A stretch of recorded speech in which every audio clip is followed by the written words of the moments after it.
Hello food eaters, and welcome to the first ever episode of Bangers and Ash, a low budget cooking show featuring this critically unacclaimed home cook.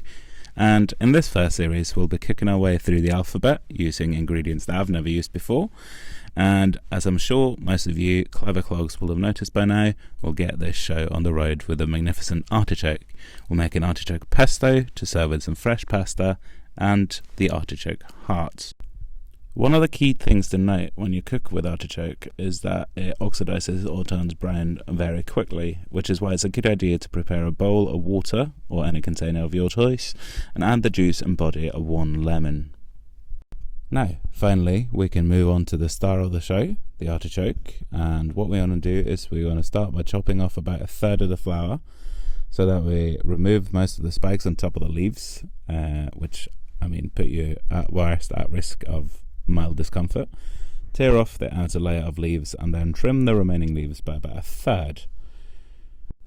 And everything you have taken off the artichoke up until this point you can get rid of, because this is actually one of the things that surprised me the most doing this, is how little of the artichoke that is usable. And I think that might have something to do with the fact that it's a flower, not a vegetable, which certainly was news to me. But anyway, the only thing we're after are the artichoke heart, as well as the meaty bottoms of the leaves. So we'll pop these in a bowl for now and keep for later. And when you reach the inner yellow and much softer leaves, you know you're getting closer to choke territory. So what you want to do is you want to chop off all the leaves until you get to the fluffy material in the middle. Now this fluff is actually called the choke, and it's presumably named after the most common reaction to ingestion, and it sort of covers the artichoke heart like here.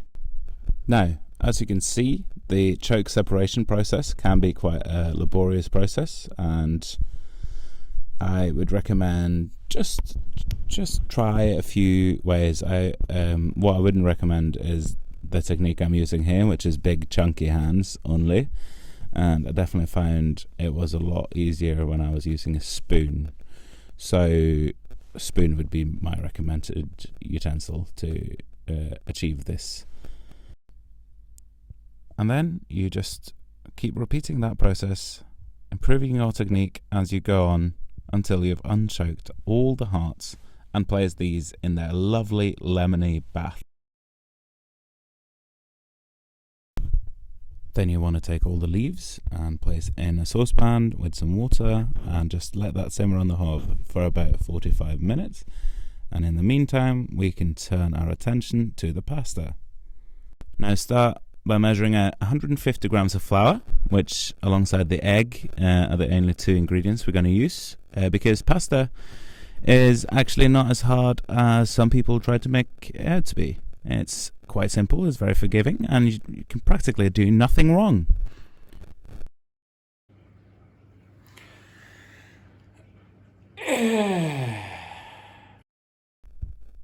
Right then, after you've dealt with the consequences of your foolhardy technique, carefully pour the flour onto your work surface and create a little crater for the egg. Then pop said egg into the little crater, where it will lay safely before you pour some water on it for that bit of extra moisture. Then just get your finger stuck back in, slowly integrate the flour and the egg by stirring it round and round and round like this until you get a loose dough, which eventually will turn into a much firmer dough, which has hardly any air in it and is very dense, because you don't want any air in your pasta, so you want to keep going at this for quite some time.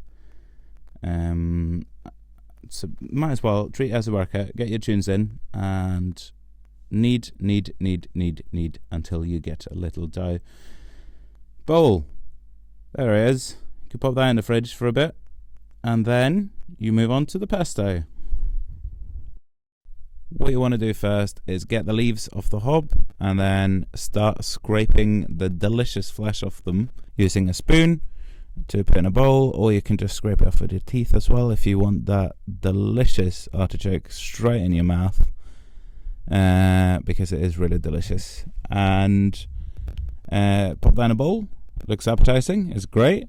Pop that in the blender alongside a bit of cashew, bit of basil for that colour, and then some parmesan and garlic. But you want to be quite careful with how much you use of these ingredients. They're quite strong in flavour because the artichoke is delicate and you don't want to overpower it. But a bit of garlic, a bit of parmesan, some juice of a lemon, delicious. Then just blend it. Voila, you have a very, very robust and delicious pasta sauce.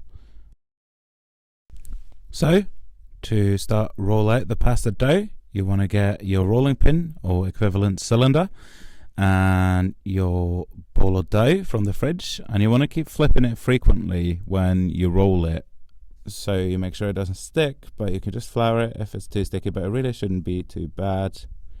And keep rolling until it's so thin you can see through it almost. So you see the chopping board, you can see the lines of the chopping board through it at least. Although it's not exactly a window, is it? Anyway, then you just fold it over like this and you can start chopping it. And when you do chop it, just make sure that you chop straight up and down to get clear cuts so it doesn't stick together. Which you do run the risk at if you chop sort of back and forth. And then you just want to store the pasta prior to cooking it somewhere where it doesn't stick together, for example over a wooden spoon, and then you move on to sauteing the vegetables. And just to bolster the vegetable contents of the dish, we're going to chop up 1 shallot and a couple of flat cut mushrooms, although any mushrooms can be substituted in for this, as well as of course the artichoke hearts, and let them saute for around 10 minutes.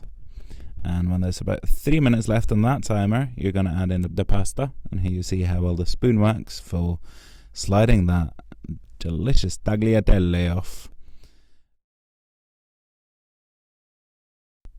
Then you want to mix in the pesto with the vegetables before adding in a splash of pasta water for that added cohesion and silkiness to the sauce. It makes a big difference. So if you don't add pasta water to your pasta sauces already, I would highly recommend you starting that ASAP. And then as soon as the pasta's finished cooking, we drain it and mix it all together, and like that, we're ready to serve.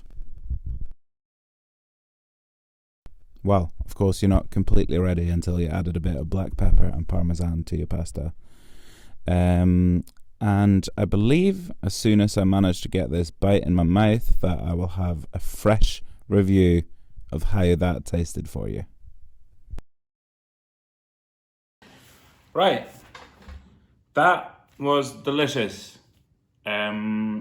I think it's safe to say that we're off to flyer with a certified banger in the first episode. And if we learned one thing today, it is don't be scared of artichoke. It's delicious, and albeit a bit tedious to prepare, it's definitely worth it. Right, if you made it all the way here, thank you so much for watching it. And a massive thanks to Temi for helping me out with the intro song. I'll put a link to his Spotify in the description, so go check out his tunes. And yeah, if you like what you saw, please consider subscribing, liking, and all that jazz. And yeah, stay at home, take care of each other, and I'll see you next week.